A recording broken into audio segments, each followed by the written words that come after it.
Turner today from 10 a.m. We're going to be here for you, our GB News family, to keep you up to date, but also make you smile. The guy went from puberty to adultery. And I can't wait to bring a few of my own opinions. I have no time for cultural totalitarianism. We'll engage in passionate, but always polite debate, with your thoughts and opinions at the centre of it all. Only on GB News, the People's Channel, Britain's news channel. We are GB News, and we'd like to say thank you to each and every one of you for bringing us your conversations, for helping our great nation find its voice. We are here for you on radio, television, and online, across England, Scotland, Wales, and Northern Ireland. It's not the BBC, you actually get your facts right. We are proud to be GB News, the People's Channel, Britain's news channel.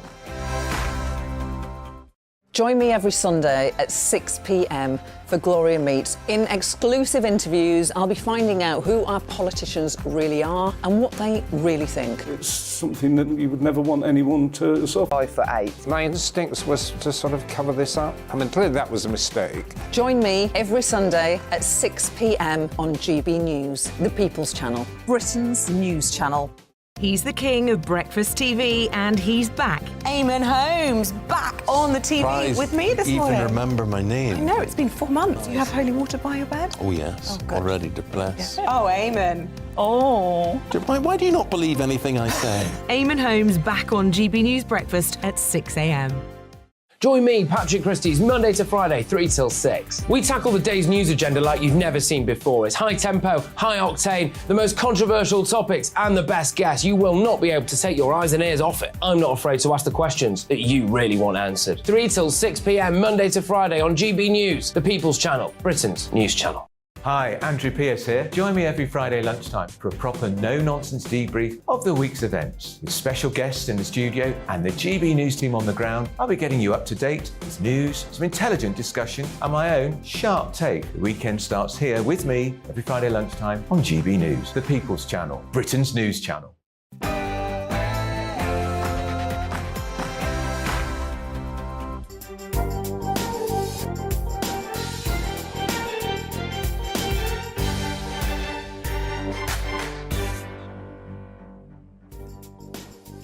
Coming up on today's Camilla Tominey show, I'm going to be speaking to Commons leader Penny Mordaunt about the government's latest wrangling over the Northern Ireland Protocol. I'll also be joined by Sir Graham Brady, chairman of the 1922 committee, about that ousting of Boris Johnson. And Rosie Duffield, the Labour MP, joins me to discuss whether her party has got a woman problem. But first, here's the news headlines with Aaron Armstrong.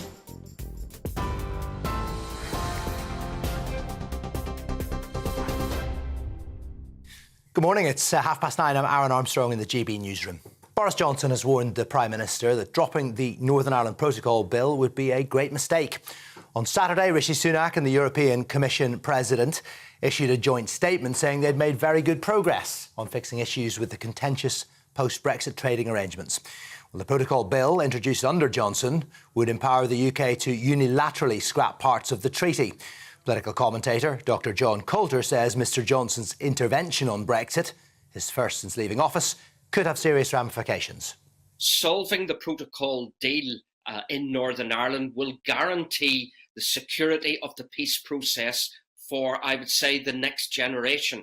Now, what Boris has done is really thrown a Trojan horse into the political negotiations here. Originally, the protocol was always seen as the European Union punishing the UK for daring to democratically vote to leave the European Union. So we've got to get a solution to the protocol. The French president wants Russia to be defeated in Ukraine, but not crushed. Emmanuel Macron says aiming for a total defeat of Moscow on its own soil has never been his country's position. Macron's been criticised by some NATO allies for delivering mixed messages regarding his policy on the war. The Labour leader will urge Scottish voters to take another look at his party later during the conference in Edinburgh. Sir Keir Starmer is expected to say Labour can bring the change Scotland needs, and he'll ask Scottish voters to put their trust in his party. Following Nicola Sturgeon's resignation this week, the Labour leader is expected to promise a bold, reforming government.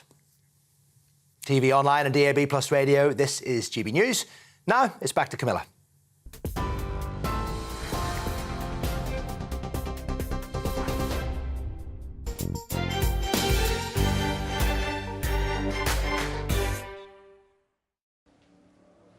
Well, good morning on this sunny Sunday. What a show we have for you. Do not go anywhere. We've got Penny Mordaunt in the studio. We've got Graham Brady in the studio, chairman of the 1922 committee. We've got Rosie Duffield in the studio, the Labour MP that is going against her own party on the issue of transgender. We're also going to be speaking to a brilliant author, Hannah Barnes, about her book on the Tavistock Clinic. And I'm going to be welcoming Callum Best, son of the legendary George, into the studio to discuss addiction and his own troubled childhood. First, though, let's go through the newspaper headlines. He's back on the front of the Sunday Telegraph. Johnson's warning to Sunak on NI deal.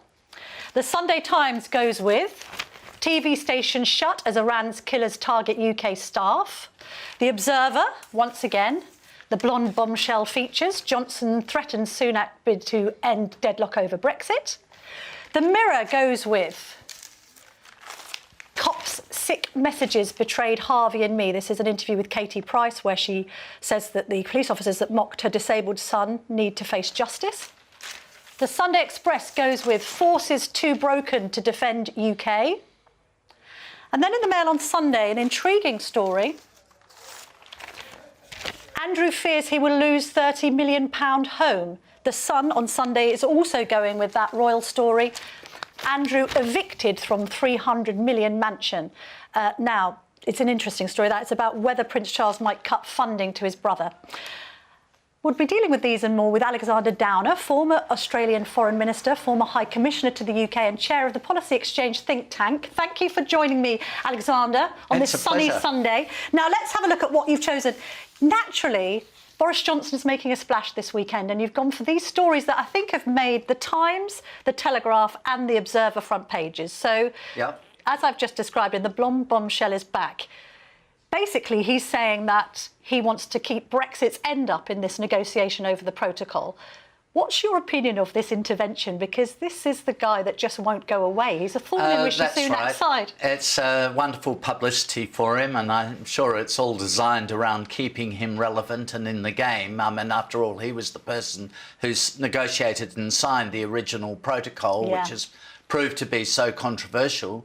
But it does remind the Prime Minister, I suppose, that within the Conservative Party there will be huge resistance to allowing the European Court of Justice to exercise control over, in any way, over Northern Ireland. The concept of foreign courts having jurisdiction within one's own country is one that will never be popular, particularly in the Conservative Party. I mean, I know that you're kind of appalled a bit by the notion of a foreign court ruling parts of the UK. I mean, would this ever happen in Australia? How has this been allowed to happen, Alexander? So the best example in the case of the UK is not only did the UK sign and help to draft the European Convention on Human Rights, but it agreed to the European Court, which comes out of the convention, having jurisdiction in the UK and having jurisdiction over British courts. So in Australia, that would be a fundamental breach of national sovereignty to allow foreign courts to have jurisdiction over our own courts. And this, of course, leads to the European Court of Human Rights in Strasbourg having control over the UK government's immigration policy. Do you think we should leave the ECHR? Well, I think leaving the convention would be hugely radical and controversial, and it might not even get it through the Parliament. But on the other hand, limiting the capacity for the court to be the European Court to exercise jurisdiction over British courts would be a very sensible way to go. The Supreme Court should be the ultimate court for the UK, not a European court in Strasbourg. Now, you've also chosen on a Boris theme this spread in the Mail on Sunday, which is talking about this Privileges Committee hearing, which is imminent. It's going to be televised. There's lots of talk about whether Boris Johnson can or can't be represented by lawyers. But there's a suggestion that it's not inconvenient to Rishi Sunak to have Boris Johnson on the ropes like this. If at the worst case, he gets found guilty of misleading Parliament, he could lose his seat. I mean, does this advantage the Prime Minister or not? Well, the Prime Minister could ruthlessly use this threat, depending on the extent to which he can control the Conservative members of the Privileges Committee. I mean, you'd expect the Conservative members of the Privileges Committee pretty much to support another Conservative, that is Boris Johnson. Yes, they've got the majority. They have a majority, but whether they will do that or not will depend very much on how things pan out. But this is a sword of Damocles that some members of the Conservative Party, not least the Prime Minister, can hold over the head of Boris Johnson if Boris Johnson becomes too disruptive. I mean, that hasn't happened so far, but if that were to happen, it would be a sword of Damocles. What do you make of the politics between these two men? I mean, they tried to reach that deal, didn't they? When everything collapsed for Liz Truss, there was that weekend meeting. And as far as we understood it, Boris Johnson said, well, I'll be Prime Minister again and you can be my sidekick. Sunak said, no, and if you try that, we'll bring you down.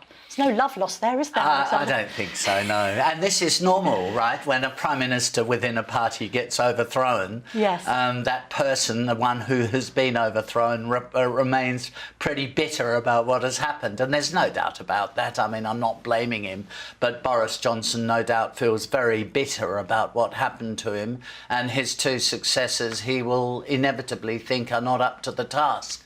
Briefly, because we're going to move on to Sturgeon in just a minute, can you envisage a Boris Johnson comeback? No, I can't.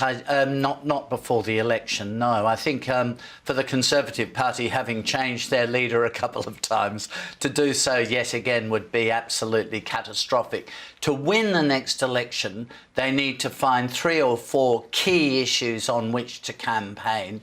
They cannot just cruise along on a status quo path. They have to take some radical decisions, for example, on stopping the small boats coming across the channel. They have to be prepared to take radical positions. They also have to be prepared to attack the Labour Party and expose the Labour Party. There's no point in them just softly sitting in their ministerial... I don't think they are aggressive enough towards the Labour Party. Sorry, I should say gloves on. They're keeping the gloves on. They should take them off. That's right, yeah, whatever it is. Yes. Yes. But they did that with... Let's get on to Sturgeon now, because there's a great double-page spread in the Sunday Times, and it's basically lampooning her slightly because it's kind of depicting her as the cartoon that's all folks in Looney Tunes. Now, actually, Rishi Sunak showed some strength with Sturgeon. He said, no, we're not going to allow you to get away with your gender recognition reform bill. And that level of rare decisiveness appears to have been her undoing. Yes, that was a very strong measure by the Prime Minister, I think. The gender recognition bill not only was very bad legislation, a very bad idea, of course, as was demonstrated by the rapist being in the women's jail. Yes. But it was good politics to vote it down, to get rid of it. And it just goes to the point that I'm making, that the Conservatives, if they want to win the next election, have got to show some steel. They've got to be prepared to be ruthless from time to time. That was a good example. That did help to bring down Nicola Sturgeon. I mean, look, you know, her time was up in any case. Yes. Her whole career as a Chief Minister has ultimately been a failure. She's failed to achieve her main raison d'etre, which was independence for Scotland. Yeah. And she's left the NHS and the education system in disarray. But, although it's the end of Sturgeon, is it the end of the SNP as we know it? Do you So, think? I mean, you won't find many people saying this, but I think we're past peak SNP. Right. I think some SNP votes will now flow back to Labour. Yeah. Not too many of them will go to the Conservatives, I suppose. I think Labour will pick up seats at the next election from the SNP. So I think we're past peak SNP. Does Sunak get to claim he saved the union? I don't think he should come out and say that.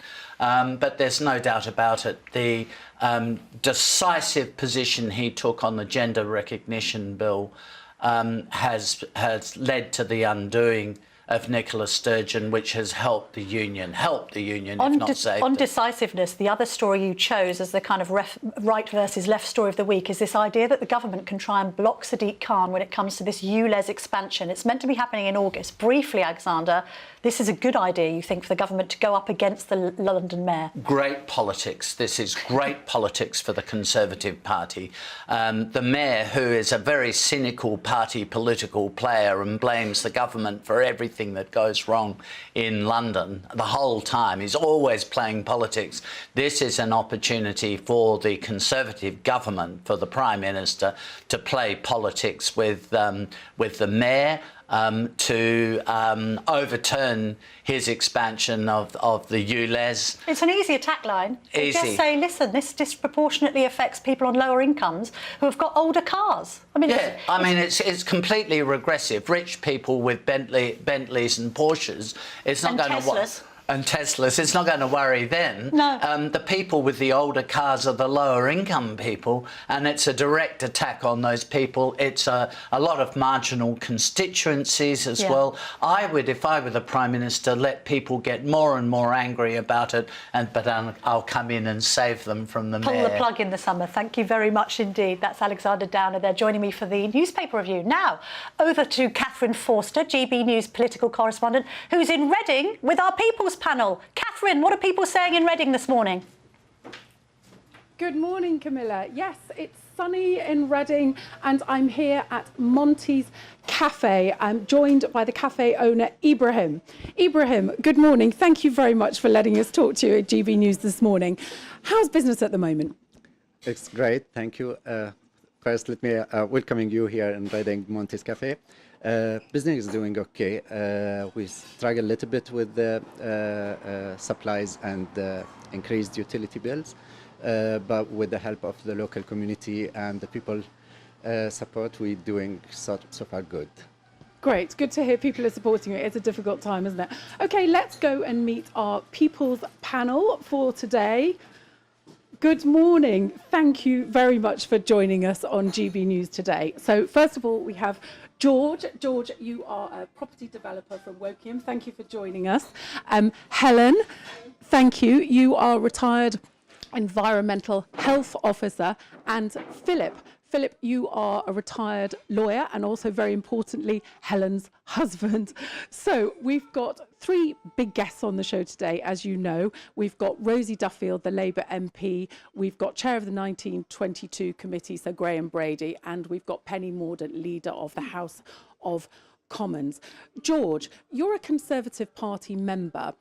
You've got some comments, haven't you, about how the last leadership election was run? Yeah, well, I think I would have liked the opportunity to vote when it came to Rishi versus ? Obviously, Penny Mordaunt was one of those people in the running. I would ask Sir Graham Brady, now knowing how that turned out with one candidate, Rishi Sunak, would he do it the same? Rishi Sunak's with the Prime Minister now, and I'm happy with that. What I would also really like Camilla to be asking guests today is the raising corporation tax the right thing? It's going to have a real impact on all businesses, but that's my view. Lots of people concerned about the rise in corporation tax, aren't they? And you're mentioning Penny Mordaunt. Philip, you have some comments about Penny Mordaunt. She's coming up later on the show, of course. Well, I just wouldn't disagree with George, but I wonder if Penny Mordaunt actually has sufficient experience for the highest office in the land. So I think it's right that she didn't get the job, and I just don't think she's ready for that. So no, and Lord Frost, of course, had comments about her too, which he seems a really capable individual, and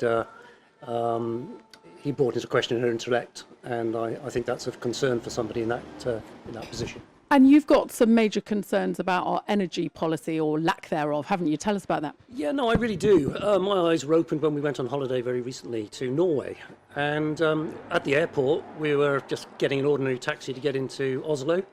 And this big, as it turned out, a Mercedes showed up. And this is just the ordinary taxis. Get in the car. And, of course, I asked the taxi driver, this is a very fine car. And he then told me they've had a policy in Norway for the last 10 years of electrification of motor vehicles. That means if you buy a new car, you pay no VAT, so it's cheaper. Second of all, when you get to charge a car, there's no charge for electricity. So for the big wigs in the Tory party, they're on the show. My question is very simple. Why is there no plan in place, not just now, but in the last 10 years? You've been in office for 12 years, and I see no plans in place. I see back of the envelope type approach, and I think that's deeply concerning. And I don't think they're really deserving of office going forward. And I've been a Tory party, I'll be honest with you, supporter all my life, but no longer, because I just don't think they have the types of philosophy that I thought they had. Thank you for that, Philip. And Helen, if I could come to you. The trans issue has caused a lot of debate, hasn't it? And you do have concerns about potential erosion of women's rights. Tell us about that. Yes, I do. I noticed Rosie Duffield has been under a lot of flack from her own party for her stance on women and transgenderism, and I feel the Labour Party really does have a big problem with women. So my question to her would be, does she feel that they do? I personally, as a woman, and when I started my working career back in 1978, I was one of very few women in what was largely a male-dominated profession.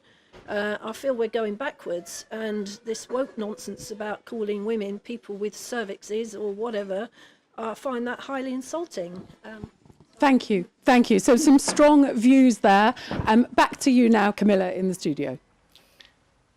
Some great questions there, Catherine. Thank you very much. Don't forget, if you want to apply to the People's Panel, I think we're up north next week. It's gbnews.uk/panel. Now, Rosie Duffield, who Helen has just referenced there on the People's Panel, the Labour MP for Canterbury, joins me now. Thank you very much for coming into the studio, Rosie. Now, let's have your reaction, first of all, to Nicola Sturgeon's resignation. She claims it wasn't about recent pressures over this trans issue. What do you think? Lots of journalists have been talking about what a shock it was, but in Parliament we've been talking about it for a few weeks. Certainly in my circles of women, we've been saying, that's it, game over, because it was such an unpopular bill to try and introduce. And I think it was 80% of the country were against what she was trying to push through. It was inevitable with things like that. And then there's some issues over finances, I think, isn't there? Yes. That all of it would have come together. And, I mean, she talked about the brutality of politics and how life had been difficult for her, which I'm sure you can sympathise with because you've had a lot of abuse yourself over this issue. But actually, she just unravelled over the notion of putting this double rapist in a women's prison, didn't she? Yeah, I think it was all a complete disaster, PR-wise. And she was sort of doubling down and not prepared, didn't look as though she was prepared to think again and accept some of those amendments, and that would have been a real problem, I think, for her. Should that bill die a death now, whoever takes over the SNP? I think it needs serious looking at again, yeah. And the government have said, haven't they, they've invoked this Section 35 and they've effectively stopped it, so it really needs to start again, I think, or be scrapped completely. Let's talk about the abuse that you faced for standing up for women in the Houses of Parliament. I think we've actually got a clip of you being heckled by your own MPs. Let's just have a look at that now.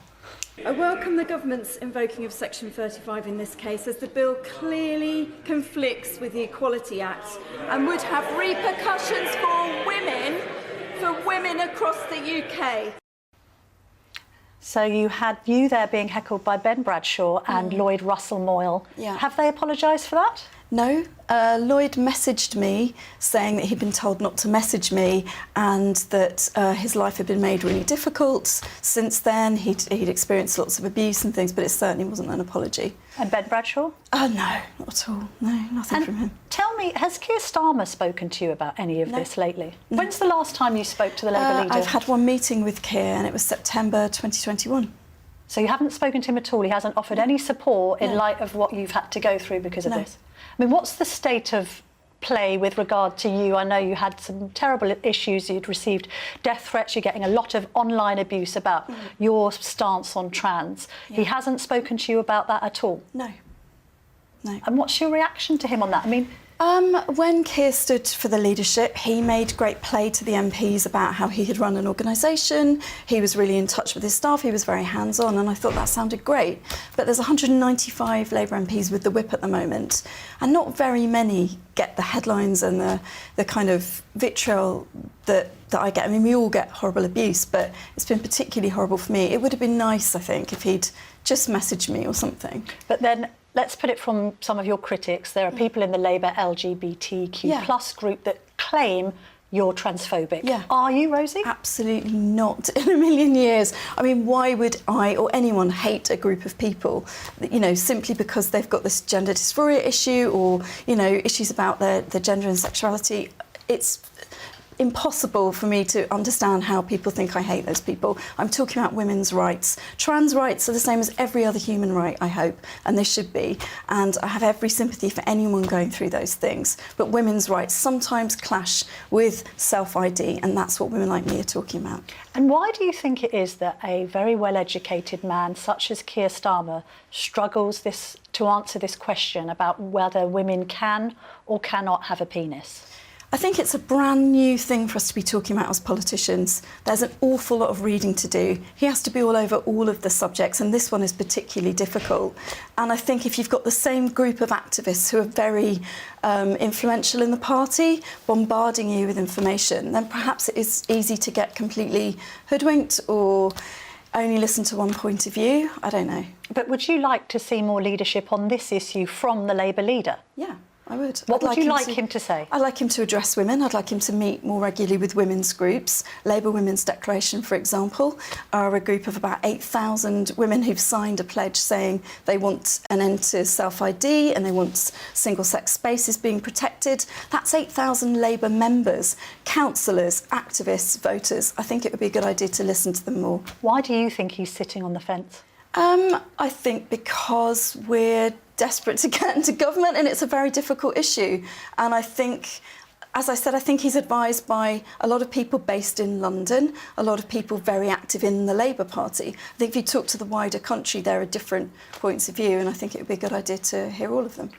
Helen, on the People's panel there, wanted me to ask you whether you think that Labour has a woman problem.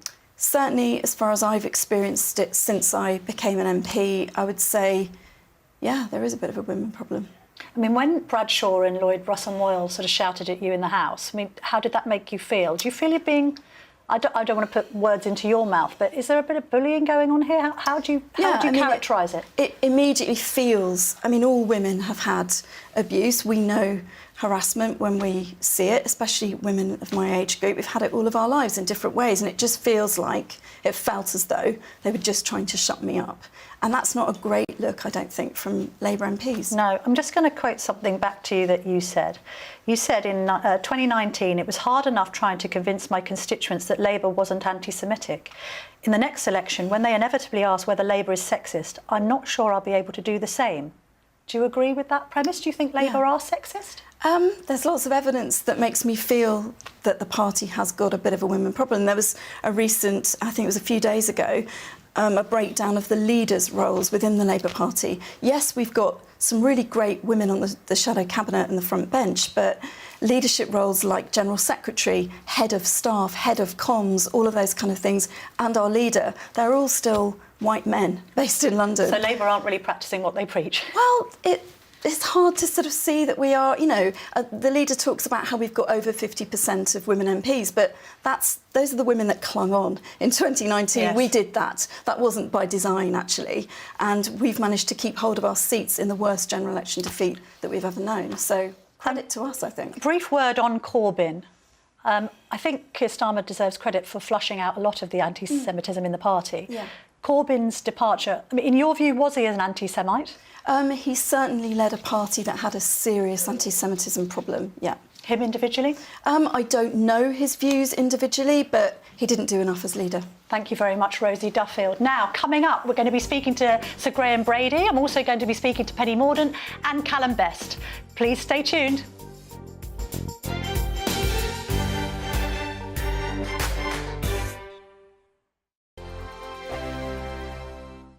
First and foremost, I'm a GB News fan, and I was before I was working here. Just love the fact that we're asking the questions that a lot of establishment media won't ask. With a bit of a twist, we not only want to inform you, but we want to keep you entertained. It's worth the drive because you get in and the team's all ready and waiting, they're itching to go, and it's a proper little family. GB News is the people's channel. It's the audience that makes the programme sing. We're giving our viewers and our listeners a voice. I see the thousands of your letters, tweets, emails, you name it, coming in. Britain is broken, How on earth did we get into this mess? But more importantly, how do we get out of it? The establishment had their chance. Now we're here to represent you. It's time for something different.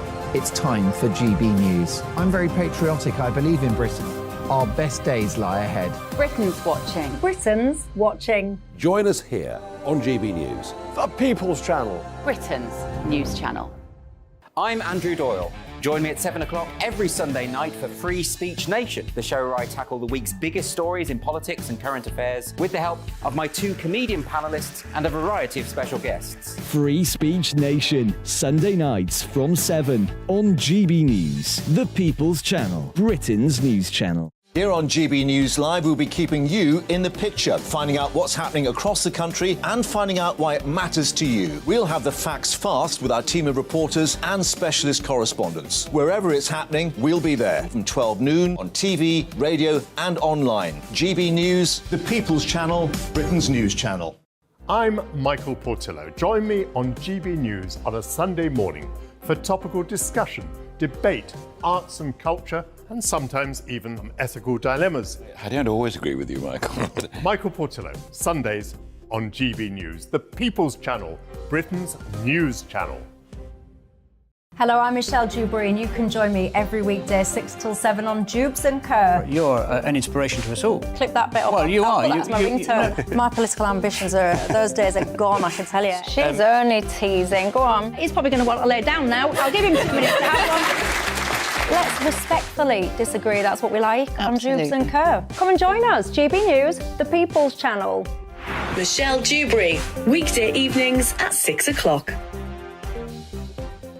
I'm Simon Evans. Join me on GB News for Headliners at 11 p.m. What's the scoop? I'll be joined by 2 of the country's top comedians. That's right. As we take a look at tomorrow's newspapers tonight. We're going to get into trouble. If it's a big story, we'll be covering it. Spill some tea on him. There we go. But we'll also have some fun. I wouldn't stick up a bank. My father didn't love me. So anyway. Headliners every night from 11 on GB News, the People's Channel, Britain's news channel. Join me, Nana Akue, Saturday and Sunday afternoons on GB News. Expect fiery debate and passionate discussion as me and my panel tackle some of the biggest topics hitting the headlines.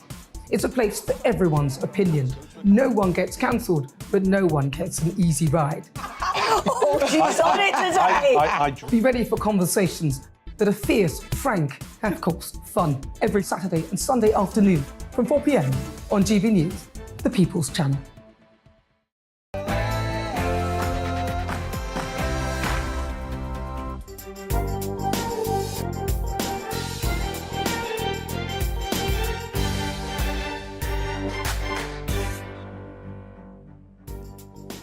Welcome back. There's lots more to come on the show, including my interview with Sir Graham Brady, which will happen in just a moment. But first, here's the news headlines with Aaron Armstrong.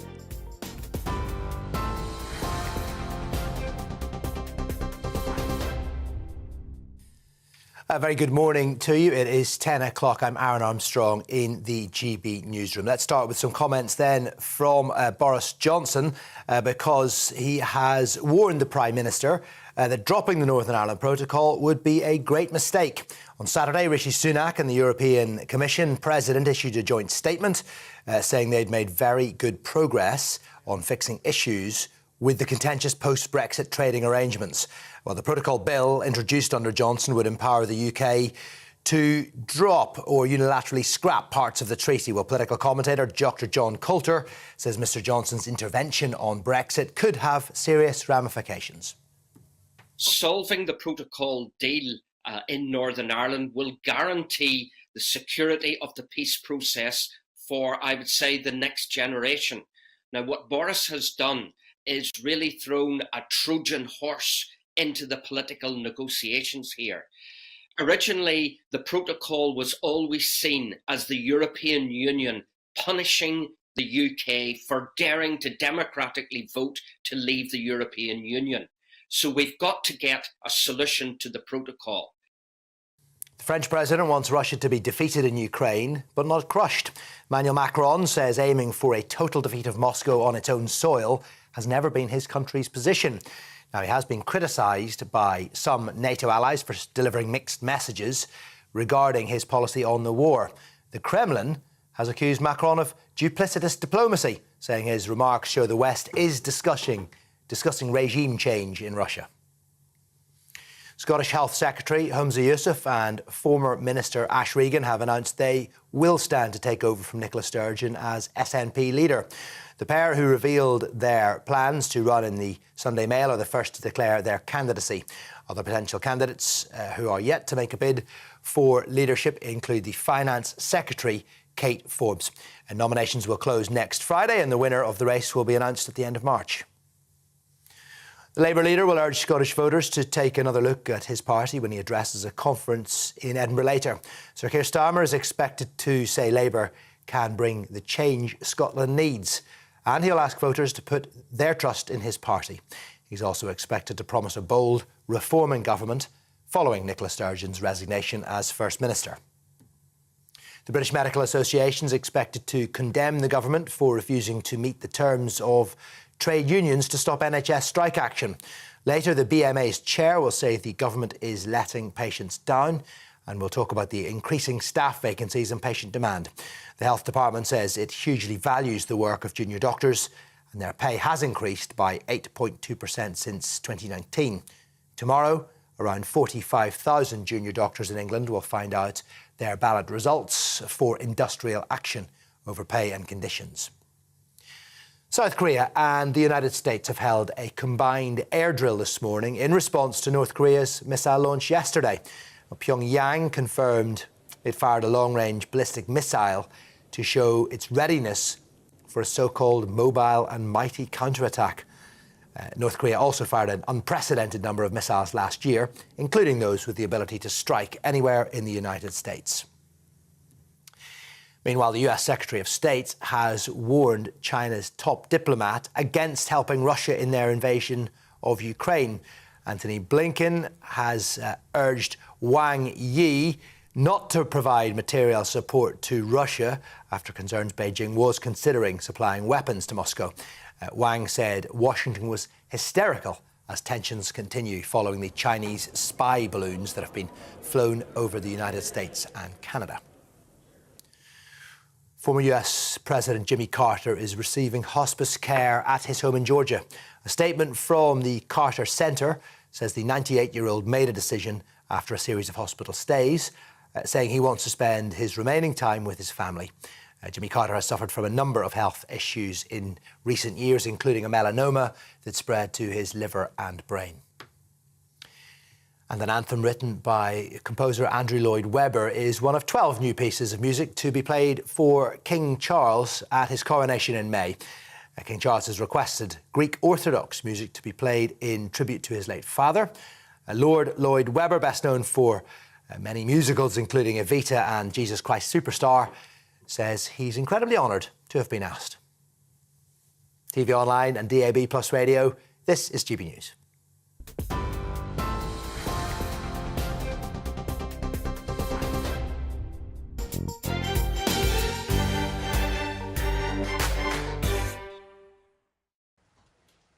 Welcome back. Now I'm delighted to be joined by Sir Graham Brady, Chairman of the 1922 Committee and the Tory MP for Altrincham and Sale West. Sir Graham, you've had a busy time, haven't you? Thank you for joining me. You're not front and centre at the moment of the kind of leadership wrangling that's gone on in recent months. Tell me, though, it's the centenary of the 1922. That sounds odd because it's 2023, but does that backbench committee that you have led now since 2010 have as much oomph as it used to? What's the changing dynamic of this Tory backbench caucus? Well, the backbench committee was set up by the new MPs first elected in the 1922 general election, hence the name. So that, I hope, explains the mystery of why we're the 1922 committee having our centenary in 2023. We have had a very busy year. I think you might say that our 100th year ended up being our busiest and possibly most relevant. What viewers have got to remember, the 1922 committee is really the Parliamentary Conservative Party. We just have a more interesting name for it. Yes. So it's as relevant as my colleagues in Parliament are. It is the way in which colleagues in Parliament can speak collectively and give those messages to government, to leaders, to prime ministers. normally, most of the time, in private, which is how we prefer to keep it. So I'm very happy to be having a less public time than I was at the end of last year. Now, when we promoted you coming on the show, a number of GB viewers and listeners made the point that they felt that the election of Rishi Sunak was unfair, it was undemocratic because it didn't consult the party grassroots, the party members. What's your reaction to that criticism? Well, I think it's just completely untrue. We went to enormous lengths to make sure that we achieved two things. One, that was in a period of what was obviously crisis for the party and potentially for the country, that we would have a quick resolution. But the other was that we would set up a process which allowed for at least 2 and possibly 3 candidates to come forward. We set a high threshold for nominations, therefore, saying that colleagues would need 100 people, parliamentary party members, to support them in order to go forward into an election. But we made sure that that would allow up to 3 candidates to be there in a parliamentary round. And we then found, and Boris Johnson's team asked us to verify this, which we did, that 2 candidates had the requisite number of parliamentary supporters to go forward, Rishi Sunak and Boris Johnson. You did, just to say on that, because there was some scurrilous talk that Boris Johnson didn't get those 100, but he did. Yes, we verified that. Yes. And his team asked us to do that, and one of the officers of the 22 went specially to do that and confirmed that he had 110 parliamentary party members nominating him. So he could have gone forward, he chose not to.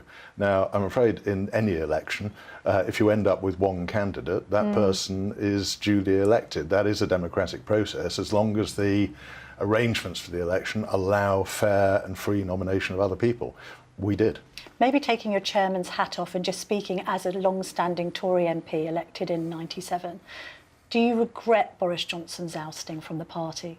Well, my view, both as a long-standing Conservative MP and as chairman of the 1922 committee, is that I want Conservative Party leaders, especially prime ministers, to succeed in office. I don't want to see these situations arise where people feel the need to step aside.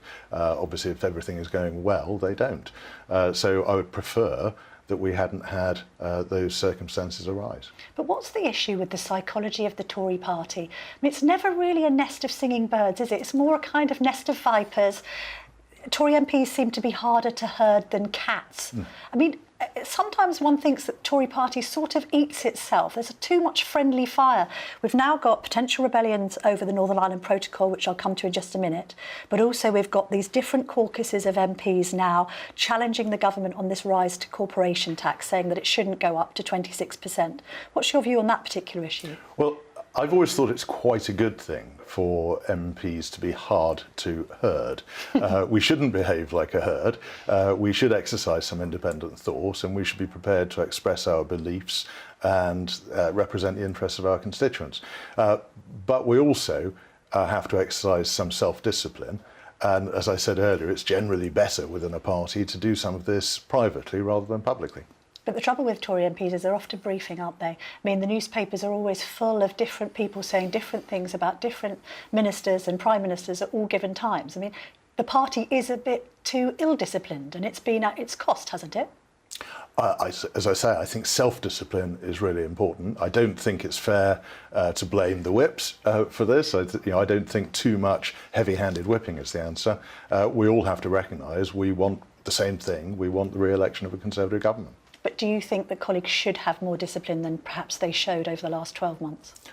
It has been a very, very difficult 12 months. I think there are all sorts of reasons why people did break out into different groups and start to show their disagreements. We've got to recognise we're now in probably an 18-month, 20-month period up to a general election. We've got to pull together and make it work. Maybe we need more discipline from former PMs. I mean, is it helpful to have these interventions from the likes of Johnson and indeed Liz Truss? Well, again, I never criticise my colleagues for speaking out when they think it's the right thing to do. I think former Prime Ministers probably should just remember whether they thought it was useful when their own predecessors spoke out.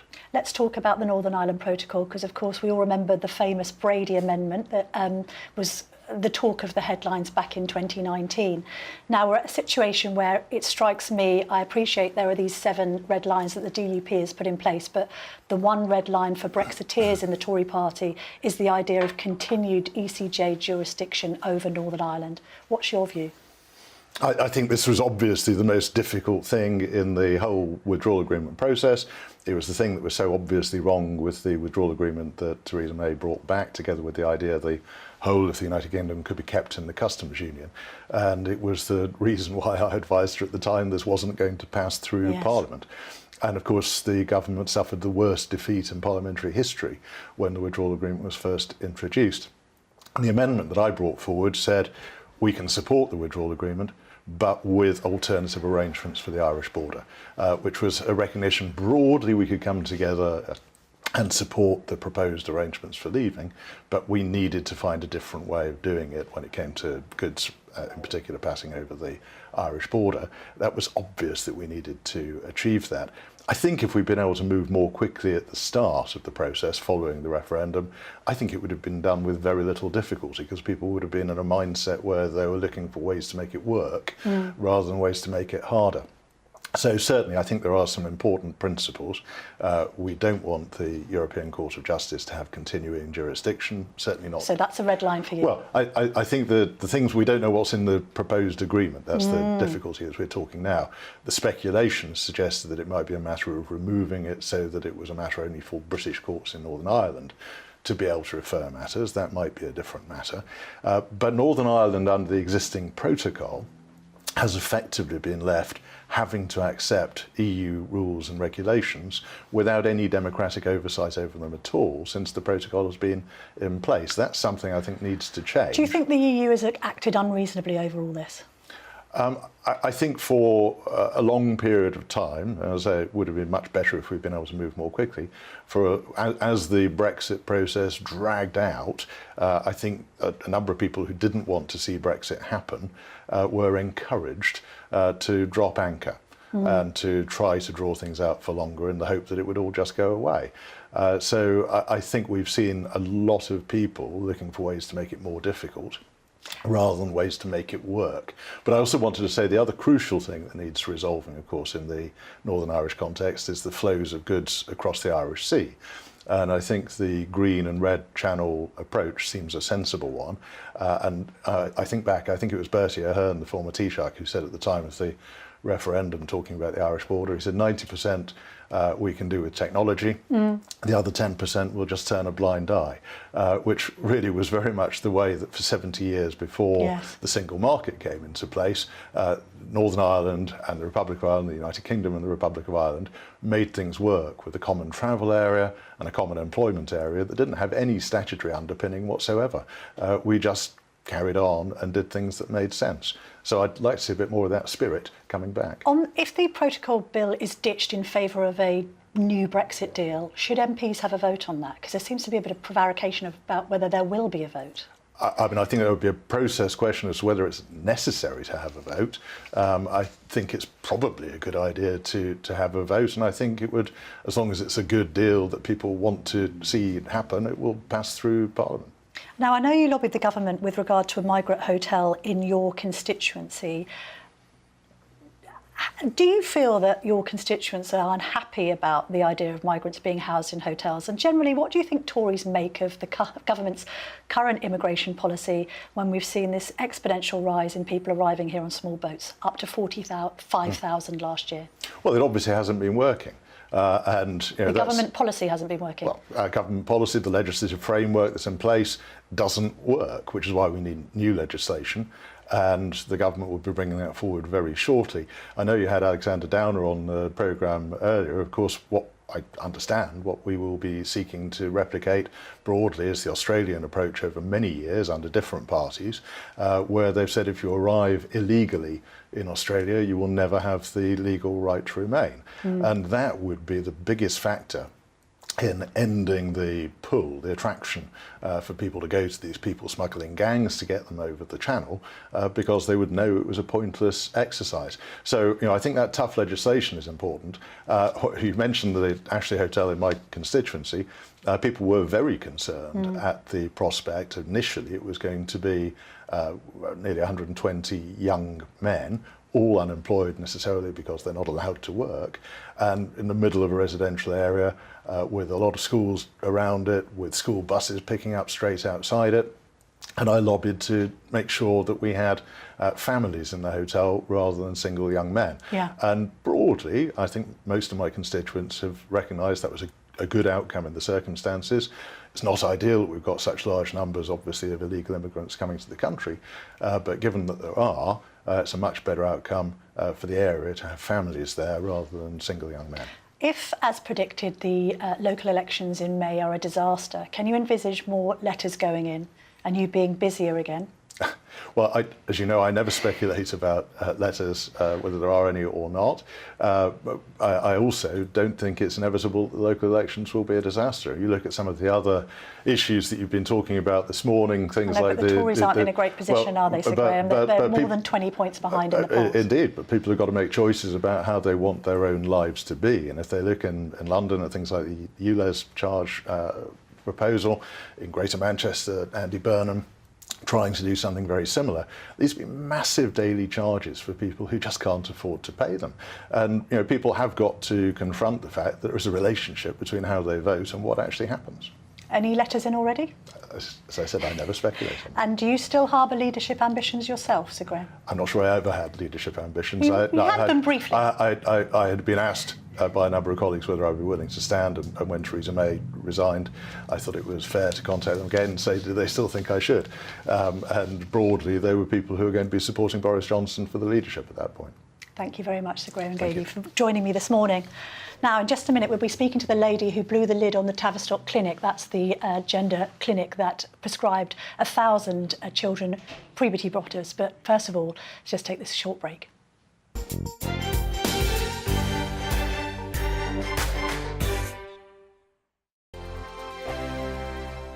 We are GB News, the People's Channel. And right across the United Kingdom. You can find us on Sky Channel 512. Virgin Media Channel 604. Freesat Channel 216. Freeview Channel 236. And YouView Channel 236. You can also take us with you on DAB Plus Radio. With the GB News app and at the website gbnews.uk. We're absolutely everywhere. Come join us on GB News, the People's Channel, Britain's news channel. Join me every Sunday at 6 p.m. for Gloria Meets. In exclusive interviews, I'll be finding out who our politicians really are and what they really think. It's something that you would never want anyone to suffer. I didn't know what channels there were. I didn't think I'd be believed. I must have weighed about 7 stone and I'm 5'8". My instincts was to sort of cover this up. I mean, clearly that was a mistake. Join me every Sunday at 6 p.m. on GB News, the People's Channel, Britain's news channel. Monday to Thursday on GB News, it's Bev Turner Today from 10 a.m. We're going to be here for you, our GB News family, to keep you up to date, but also make you smile. The guy went from puberty to adultery. And I can't wait to bring a few of my own opinions. I have no time for cultural totalitarianism. We'll engage in passionate, but always polite debate, with your thoughts and opinions at the centre of it all. Only on GB News, the People's Channel, Britain's news channel. Hello, I'm Michelle Dewberry, and you can join me every weekday 6 till 7 on Jubes and Kerr. You're an inspiration to us all. Clip that bit up. Well, you are. That's my ringtone. My political ambitions those days are gone, I can tell you. She's only teasing. Go on. He's probably going to want to lay down now. I'll give him 2 minutes to have one. Let's respectfully disagree. That's what we like on Jubes and Kerr. Come and join us. GB News, the People's Channel. Michelle Dewberry, weekday evenings at 6 o'clock.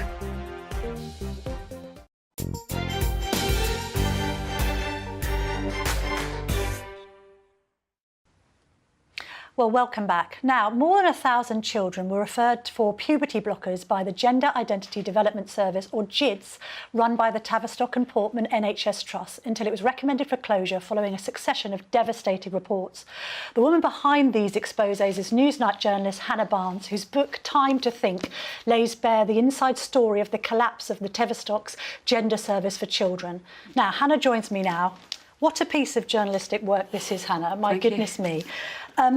What you're saying in this book, basically, regardless of where you are on trans or the legitimacy of the service itself, or indeed the children going there, you're basically likening what happened at the Tavistock to a medical scandal on a par with, say, mid-staffs or even one member of staff, comparing it to the 1980s East Germany athletes doping scandal. That's the scale of this. Well, both those comparisons are made by staff who actually work there themselves. That's not my judgment. This is the reflections of clinicians who have worked with hundreds of distressed young people throughout their time at GIDS. So those are their reflections. And I think, those headlines have been across the newspapers this week, but actually what those clinicians are saying is, and what the book says is, we don't know yet. What we do know is that some people have been helped by the clinic, and their stories are in the book, and it has done and is still doing good work. But we also know that some young people have been harmed, and I've spoken to some of those as well. So as to the scale each way, we don't yet know, because there aren't the data there, and GIDS haven't followed up their patients. But according to the book, and you've done extensive research, and you've spoken to countless people involved in this, the data was really never there. The data wasn't there to say that these puberty blockers, which were meant to give kids time to think, were actually going to help them with the problems that they were suffering with gender dysmorphia, or indeed mental health problems or anything. As you say, in some cases, they were referred for these puberty blockers after one appointment. Very rarely, I've got to say this, very, very, very rarely, and sometimes two appointments, and the CQC, the healthcare regulator, when they inspected GIDS, found evidence of two-session assessments. I think, like you say, with the data, the underlying evidence base, according to national health bodies that have undertaken systematic reviews, is very low for puberty blockers in the treatment of gender-related distress. And what GIDS did rightfully was, there was evidence from a team in the Netherlands for use of puberty blockers in a very select group of young people. And GIDS rightly, in 2011, said, it's not strong enough, so we need to do our own research. But then, before they had the data from that study, they rolled out the early blocking of puberty anyway, because prior to that, puberty blockers were available in England at the age of 16. But they were predominantly used for kids who perhaps were having early puberty, just to stay off. No, they were licensed for precocious puberty, but even for the treatment of gender-related distress, they were used. But they rolled it out, and then what so many clinicians have told me is that they rolled out an intervention which had a limited evidence base anyway to a group for which it was really never designed for, to whom that evidence base didn't apply. So whereas it was designed for young people with lifelong, from childhood, gender incongruence or distress, who were psychologically stable in supportive living environments, it was rolled out by GIDS, and their leaders have said this on the record to Parliament, to a completely new cohort of people who hadn't had gender dysphoria since childhood. It had often come on with the onset of puberty and adolescence, who often had multiple other difficulties they were contending with their mental health, and who sometimes were living in rather chaotic living arrangements. Can you talk about the link as well with children with autism, because they're overrepresented in some of the patients that GIDS saw? I don't know what more I can say, apart from, yes, they do seem to be highly overrepresented. So from GIDS's, the papers that they've published, they estimate that around 35% of the young people they were seeing displayed moderate to severe autistic traits. Yes. And that would compare to around 2% in the population. Now, they would say that not all those people have an autism diagnosis, but that's what they were seeing. And I think this is, again, why clinicians who have worked with young people in a variety of settings were saying, should we be asking questions here? Because that number is really, really high. And it wasn't, I want to stress, it wasn't that they were saying that no one who is autistic could be trans as well. It was just the numbers involved should have caused pause for thought, really. How much of a role do you think has ideology had to play? I say because that rise in referrals up 2,700% since GIDS opened in 1989 obviously has coincided with a campaign on transgenderism which kind of fits into the public mood, and therefore you think, well, that clearly is reflected on the number of children you're saying who are identifying as a different gender in adolescence. It must be part of a trend. But I think what intrigues people is, how much do you think ideology had to play in the sense of referring for puberty blockers because they wanted to ensure that people who said they were trans could be trans, even perhaps without giving thought to those who in later life might live to regret it? So I think ideology played a part, but for me, it's not the overarching reason why this happened. And I would make the point that, you know, this coverage of the book this morning in The Observer, and I'm here talking to you, it's not, for me, it's not an ideological story, it's a healthcare story. Yeah. And the book is very much written in an evidence-based way. It's calm. It's not about ideology. Ideology did play a role. You know, pretty much every clinician I spoke to, and I spoke to dozens, very strongly felt the influence of trans-supportive or trans-led groups on their work at GIDS. Because mermaids and gendered intelligence started influencing which clinicians saw certain children because they didn't feel that they were encouraging the children to go on the puberty blockers. Well, yeah, I mean, I have clinicians who have gone on the record to say that letters were received from the head of Mermaids that would ask for a young person's clinicians to be swapped, and they say that that was, you know, that was carried through. GIDS themselves say that Mermaids never influenced clinical practice, and I think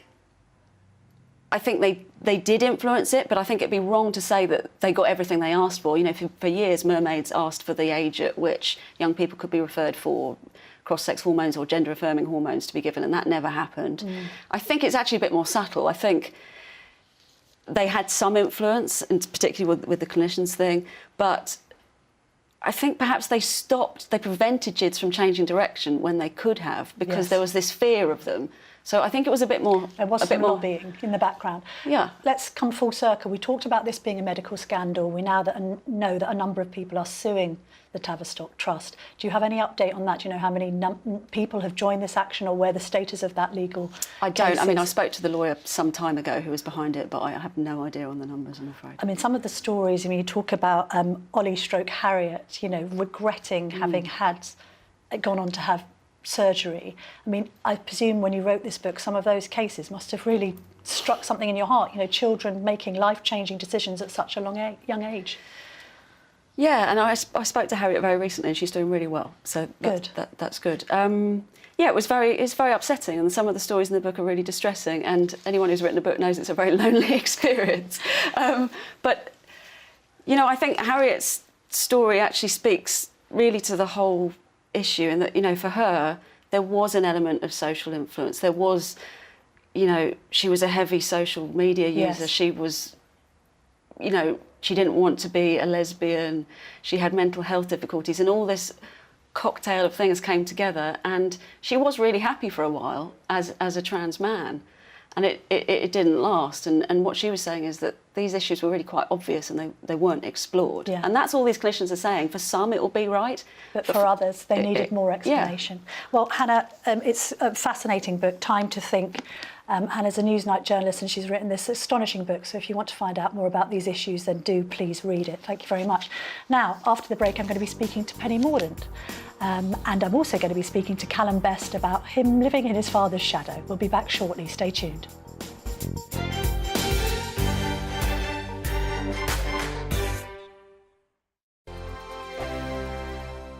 First and foremost, I am a GB News fan, and I was before I was working here. Just love the fact that we're asking the questions that a lot of establishment media won't ask. With a bit of a twist, we not only want to inform you, but we want to keep you entertained. It's worth the drive because you get in and the team's all ready and waiting, they're itching to go, and it's a proper little family. GB News is the People's Channel. It's the audience that makes the programme sing. We're giving our viewers and our listeners a voice. I see the thousands of your letters, tweets, emails, you name it, coming in. Britain is broken.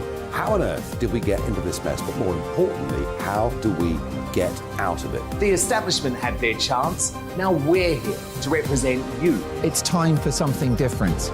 It's time for GB News. I'm very patriotic. I believe in Britain.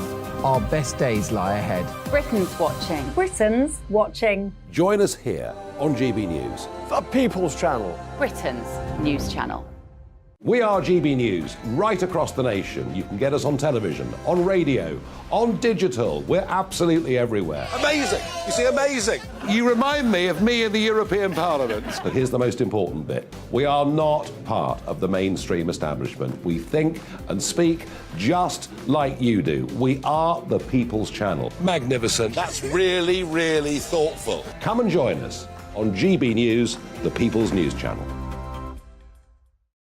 Monday to Thursday, 9 p.m. till 11 p.m. Join me, Dan Wootton. I'll bring you the sharpest takes and hottest debates. Do you not believe in prison? I don't believe in prisons. I'm completely stunned. I guarantee you there'll be no spin, no bias, no censorship. I actually was personally quite offended by it.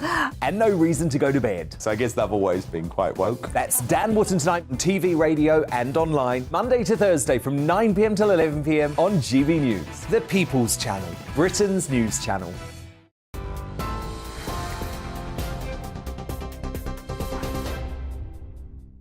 Good morning, it's 10:32. I'm Aaron Armstrong in the GB newsroom. Boris Johnson's warned the Prime Minister dropping the Northern Ireland Protocol Bill would be a great mistake.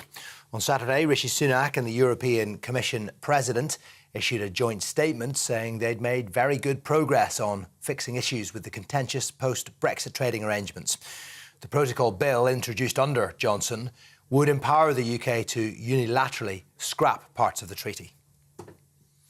Scottish Health Secretary Humza Yousaf and former Minister Ash Regan have announced they are in the race to replace Nicola Sturgeon as the leader of the SNP, revealing their plans in the Sunday Mail.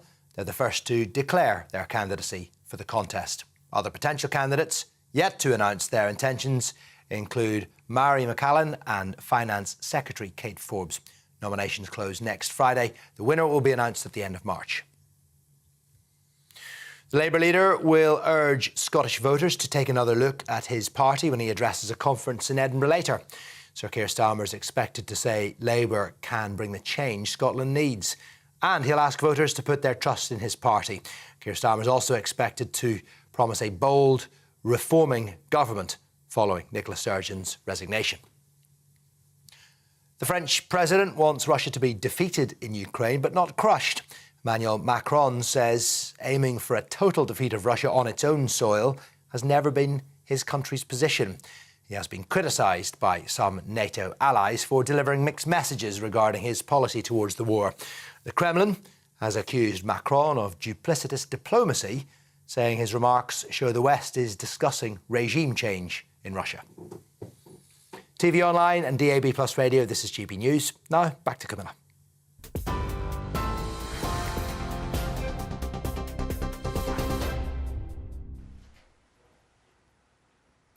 Welcome back. I'm joined by Penny Mordaunt now, Leader of the House of Commons and Tory MP for Portsmouth North. Thank you for joining me in the studio, Penny. Morning. Let's get straight down to business now. The Northern Ireland Protocol negotiations are ongoing. It strikes me that a lot of Tories, maybe yourself included, see this ongoing European Court of Justice jurisdiction as a red line. As a Brexiteer, I'm presuming you agree with them. Well, the Prime Minister's been clear, as well as the practical issues on trade and reducing the unnecessary friction that's going on there. There are these bigger issues which are really about the integrity of the United Kingdom. They're about people being able in Northern Ireland to have a say in their future laws and regulation that they're going to have to abide by. And unless we get those things sorted, this deal will not work. So that that's the bar that people have to get over. ECJ continued involvement in Northern Ireland, if it's about the integrity of the UK, it can't have integrity if the ECJ continues to be involved, surely. Look, you're right. These big issues do need to be addressed, and it's not about my opinion or any member of the House of Commons. It's about the communities in Northern Ireland. The DUP have been very clear about their 7 tests, although the court isn't explicitly mentioned in those tests.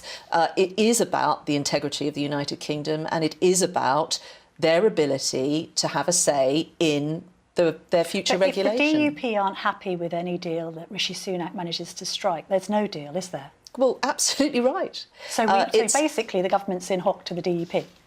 No, it's our focus, and the Prime Minister's been very clear in these negotiations, is the people of Northern Ireland. all communities there have to have confidence in a deal. And if we can't command that confidence, then we're not going to have a deal.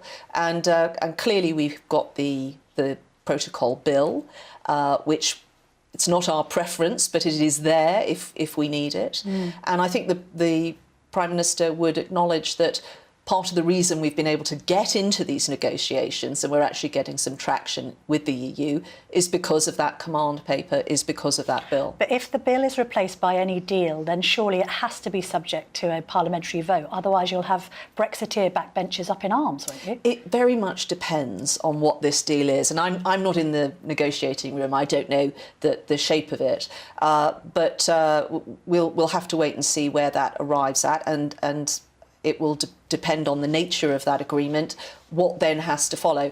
It is a negotiation between the UK government and the EU, but the people who really matter are the people in Northern Ireland. Do you find Boris Johnson's intervention today about this useful? It's not completely unhelpful. I think it's a so reminder. You welcome it, then? I think it's helpful to remind the EU that we have the Northern Ireland Protocol Bill. It's helpful to remind them what those expectations are. But I would also just say that look, there are encouraging signs. There is people are saying there's a lot more to do, but progress is being made, and all parties have but some been might quite say, positive about well, what's actually, happening. this is all Boris Johnson and indeed Lord Frost's fault. I mean, why did they come up with this half-baked bit? It wasn't oven-ready, it was half-baked, and now it's come back to haunt you. Look, I think as Graham Brady said, this whole process has been very complicated. It's had lots of players involved. As someone that sat on the Withdrawal Agreement Joint Committee under Lord Frost and Michael Gove, I wish the EU had talked about the things it's now talking about earlier. We could have dealt with these things, I think, much earlier. Lord Frost has been quite critical of you in the past. Has he made a mistake here? Is this his fault? He was meant to negotiate something better. I think what Lord Frost says in the heat of a leadership contest is one thing. I've always got on with Lord Frost, and I think that, as I said, we should acknowledge that one of the reasons why we are able to have these negotiations and progress is being made. I wish it had been faster, but it is being made, is because of what has preceded it. Let me just quote to you what your colleague Sir Jake Berry said about prime ministerial interventions. I think Liz Truss needs to work out what the role of an ex-prime minister is and how often she should be making these interventions. Interventions by prime ministers should be like sex in a long and happy relationship, infrequent but also always anticipated with glee. I'm not married, Camilla. I can't comment on the metaphor there. But look, I think we all need to support the Prime Minister. I think we all know what good looks like. But Truss we all know isn't what a good supporting deal him if looks she like. basically suggests that he's not as tough on China as he should be, for instance. I mean, is he weak on China, Rishi Sunak? I think we all should be supporting the Prime Minister and the government, whether it's on these negotiations for Northern Ireland, whether it is on wider issues. We're facing huge challenges at the moment. The war in Ukraine, getting our economy back on track, those 5 priorities the Prime Minister is focused on. The country wants us to pull together and get those things done. But can you, as a former Defence Secretary, possibly support the Prime Minister if he doesn't give this lift in defence spending to Ben Wallace? He will do. Will he? We've Will been you know clear, he's going to commit? What's he going to commit to We've then, been Penny? clear in the autumn statement that defence spending needs an uplift. OK, but 10, 11 billion, which is what... I can't comment on the figures because we have to wait to hear the budget. But I would say to people, because this is a matter I really care about, and I would say to people who are concerned about this, we have always funded our armed forces. We've always met our NATO commitments. Listen to what the Prime Minister said at Munich about what we need to do for Ukraine in the coming months. Spoke about and our contribution. It's going to be, we're going to give Ukraine more in the next few months than we did in the entire preceding 12 months. But it sounds to me you've got an inkling that he's going to commit to the spending that the Defence Secretary is asking for, which is in excess of 10 billion. We will have to wait and see on the figures. But should he, Penny? But I have been reassured by what's been said in the autumn statement, what the Prime Minister has said at Munich. Also, the fact I know that the Chancellor has previously committed, when he was running for leadership, to increase defence spending to 3% of GDP. These are people that understand this is our first duty to the nation. We've got to fund our armed forces properly. And the challenge that Ben has at the moment, it's not just Ukraine or all the operations he's got to keep going. It's also about that transition to modernise our armed forces. Yes. We've got to keep old kit going. We've got to, recondition and restock missiles and other pieces of equipment. But we also have to invest in those new technologies. That's what Ben Wallace needs. It's always been a priority for Conservatives, and I am confident about what the Prime Minister and the Chancellor are going to do. On old kit, if we can call it that, F-16s to Ukraine, do you support the idea of providing the Ukrainians with these aircraft? I know Rishi Sunak's talked about training, but I would have thought as a former Defence Secretary and a reservist with the Royal Navy, you'd actually support extending our military aid to them being given planes. The Prime Minister's asked the Defence Secretary to look at aircraft, look at a whole raft of things. But I know the Defence Secretary is looking at two things in particular for Ukraine. He's looking at the immediate future and what is actually going to deliver the effect that the Ukrainians need. They need good air defence and they need particular support. So he's looking at that short to medium term. But we're also looking at what they need long term. So we're looking at training, we're looking at training pilots. Would you like to see us supplying things. actual jets to the Ukrainians? So I think we need to give Ukraine the tools to do the job. So that includes jets. But the effect that they need at the moment is what the immediate priority for the Defence Secretary is going to be. Air defence is part of that. We're doing a huge amount to support training pilots and so forth. But it's not just about giving someone a piece of kit, an aircraft. It's about training, and it's also about how you fight with that piece of equipment. And that is what is actually going to make the difference on the ground right now. Moving on to other matters, obviously Nicola Sturgeon's resignation's been big news this week. Why do you think she resigned? Well, I think time will tell. There are all sorts of reasons. I think she's made some poor judgments which haven't helped the situation. I know from my outings every Thursday morning against the SNP, there are a huge raft of questions over finances, loans, donations that have gone missing. Right. Their own party has been asking for police investigations into a whole raft of things. So look, I think it's a mess.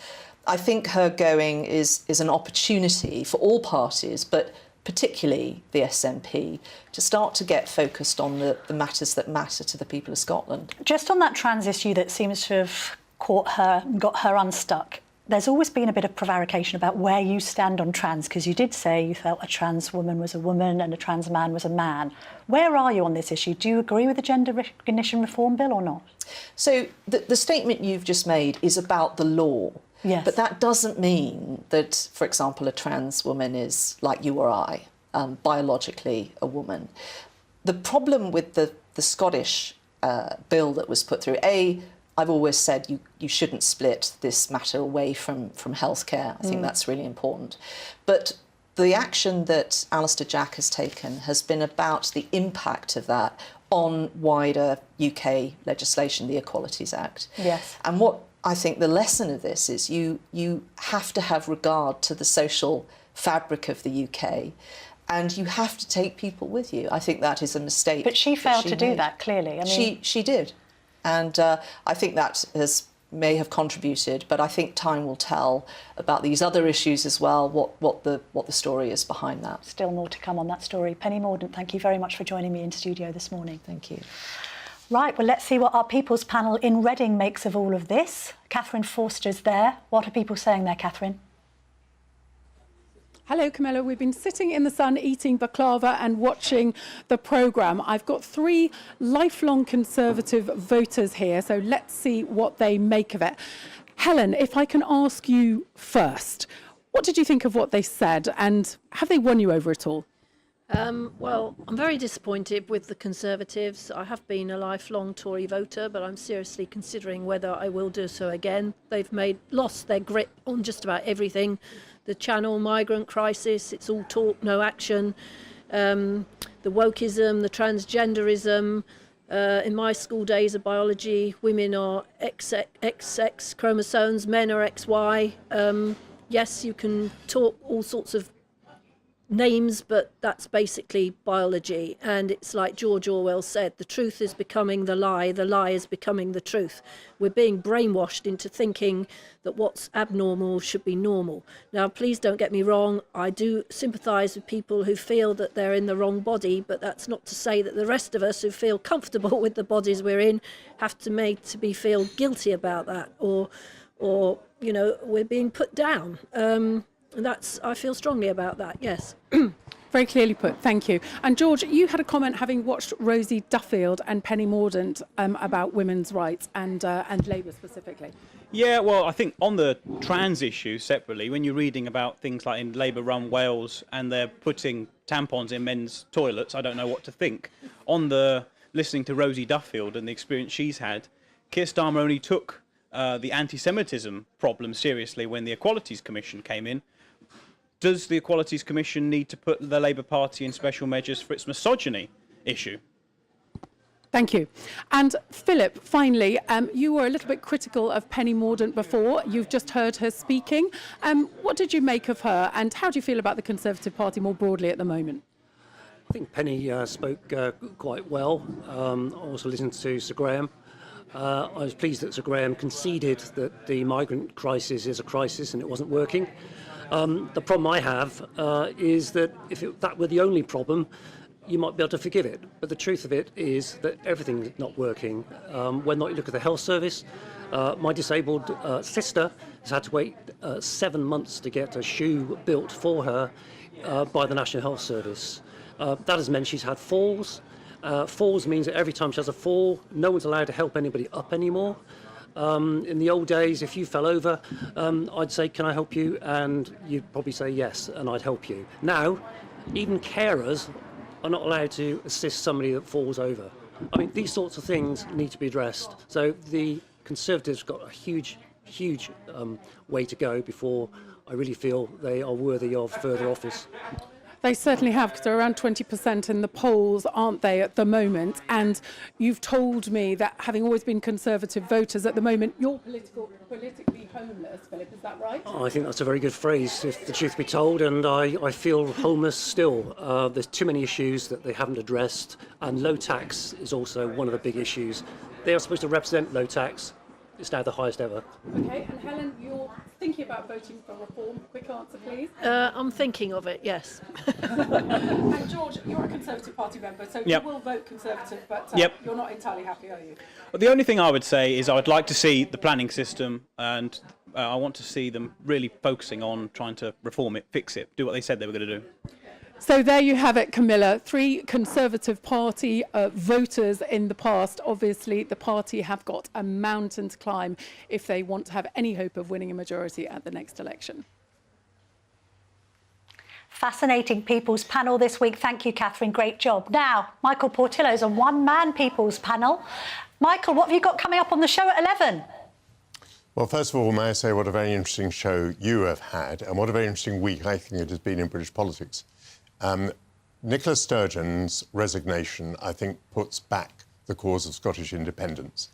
And one way or another, it looks as though we're heading towards a resolution in Northern Ireland. And that means, I think, that the United Kingdom is suddenly looking rather more stable than it did even a week ago. And indeed, Britain's relations with the European Union begin to look a bit more stable.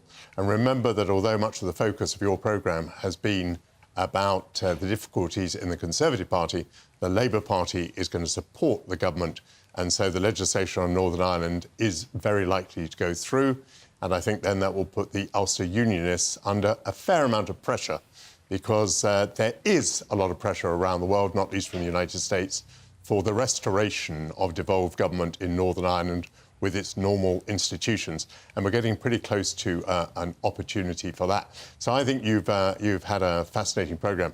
And I might just say on what Penny Mordaunt was saying about defence spending, I find this debate about defence spending very old-fashioned. It's still carried out in terms of how much money is spent, as opposed to what we actually get for it.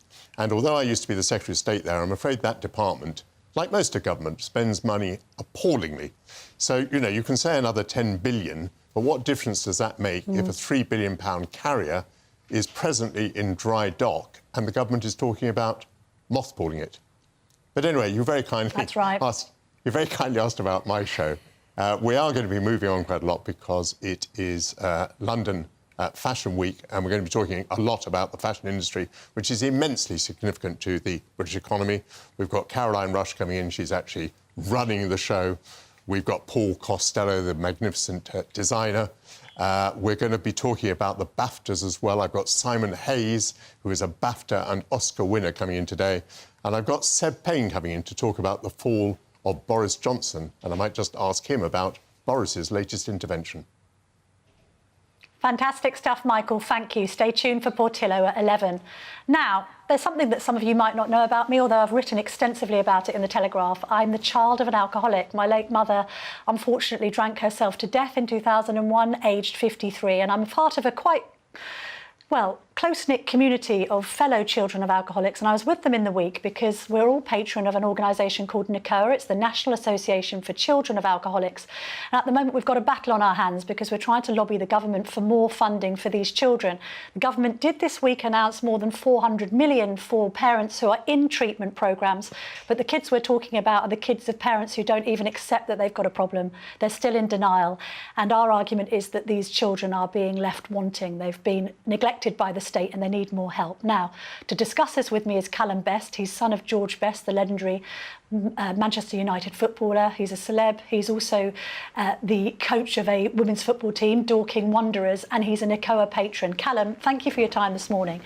Look, let's just start with the element about your dad, because your autobiography is called Second Best. What was it like growing up with, I guess, can I call him a flawed genius?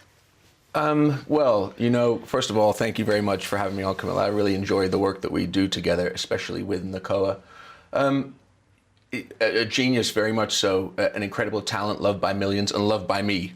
That's hands down, without a doubt, but also had a drink problem. And the drink problem led me to kind of troubled youth as such, be feeling alone, not knowing if there was answers out there. And that's what led me to NACOA, you know, National Organization of Children of Alcoholics, as you said, and that's who I am proud to be here on behalf of speaking for.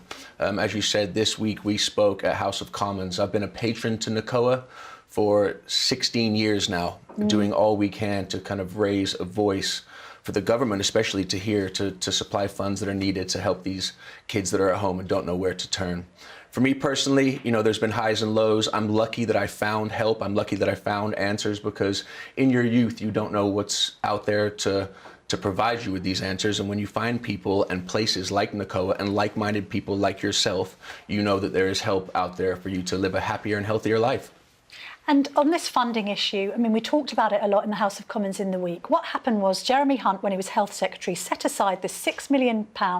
It was to go to a lot of different charities, and I think NACOA got about 300,000 for their helpline. Yeah. What we've subsequently seen is the calls rise. I think they've quadrupled to the helpline during lockdown. Yep. Because what happened was children were at home with their alcoholic parents, with nowhere to turn. They couldn't go to school. They were in lockdown with problem drinking parents. Now we understand there's no strategy for these children and no money. What's your reaction to that? Well, as you said there, I think every year NACOA gets 30,000 calls, right? And there is 2.6 million children out there struggling with parental drinking at home.